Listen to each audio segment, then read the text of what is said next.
মুখের হাসি দেখেই তো বুঝতে পারছেন এবারের কুয়াকাটার ট্যুরটি ঠিক কতটা মজার ছিল। কুয়াকাটা আমাকে মনে হয় ১ মাস পরপরই টানতে থাকে যে আয় আয়, কিন্তু সবসময় সময় সুযোগ করে যেতে পারি না। তারপরেও বছরে ২টা বা ৩টা ট্রিপ দেয়াই হয়। হ্যালো এভরিওয়ান, আসসালামু আলাইকুম। Welcome to মুমস kitchen and blog. এই ভিডিও তো আগেই দেখতে পারছেন, এই বুফে খাওয়ার ভিডিও। যে গেস্ট হাউসে আমরা আছি এখানে হচ্ছে প্রত্যেক দিন সকালে বুফের ব্যবস্থা আছে। সেই বুফে সকালবেলা খাইতেছিলাম। এইখানের খাবার এত মজা, এবং কুয়াকাটা আসার পরে এইটা আমার ফার্স্ট এক্সপেরিয়েন্স এরকম কোনো গেস্ট হাউসে সকালবেলা খাবার অ্যাড করা হয়। মানে হোটেলের যে আপনার বিল, আপনি যে রুমের যে বিল হবে সেইটার সঙ্গেই এইটা অ্যাটাচড করা, আলাদা কোনো আর বিল দিতে হবে না।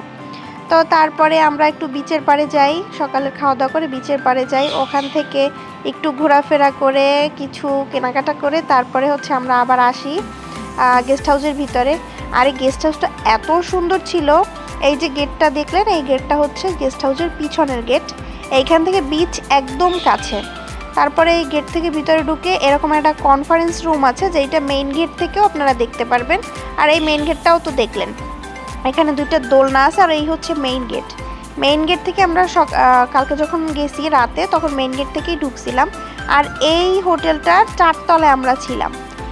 এত সুন্দরভাবে চারপাশটা দেখা যায় যেটা আর কি বলবো। আর এইটা হচ্ছে হোটেলের রিসেপশন রুমটা। সব কিছু মিলেয়া ওভারঅল একদম ফার্স্ট ক্লাস।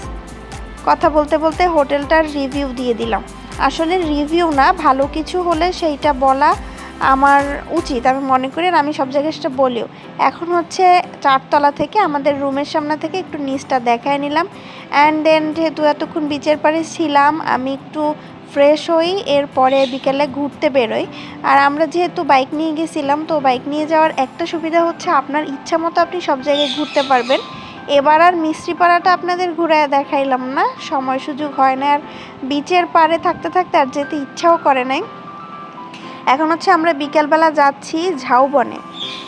আর দুপুরে যা বিচের পাড়ে ডুবাডুবি করছি তা তো একদম গেলই, ওইটা আর কি দেখাবো, সেইটার ফুটেজটা নেওয়া হয় না যেহেতু পানির মধ্যে ছিলাম। তারপরে হচ্ছে আমরা এখন বিচে কি বলে ওটাকে, ঝাউতলা যাচ্ছি, ঝাউবন। আর তখন যাওয়ার সময় বিচের পাড়ের একটু ফুটেজ নিয়ে নিলাম। আর এই হচ্ছে আমার তো এইবার কুয়াকাটা দারুণ লাগছে, দারুণ। আর এই ঝাউবনে যাওয়ার সময় কিন্তু এখন বেশ কিছু দোলনা দেখতে পারবেন। এইটা নতুনই হয়েছে, এটা আগে ছিল না। তো ঝাউবন থেকে সূর্যাস্ত দেখে আমরা আবার চলে যাই হচ্ছে এই ফিশ ফ্রাইগুলো যেখানে করে সেখানে। এখানে গিয়ে হচ্ছে এখন ফিশ ফ্রাই খাবো। আমরা দুইজনে 2টা আইটেম খাবো। গতবার আমরা বারবিকিউ খাইছিলাম, এবার আর ইচ্ছা হয় না বারবিকিউর। এবার দুইজনে খাবো হচ্ছে কাঁকড়া ফ্রাই আর চিংড়ি ফ্রাই।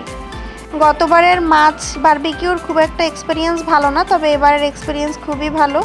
আজ এ পর্যন্তই। Thanks for watching. আল্লাহ হাফেজ।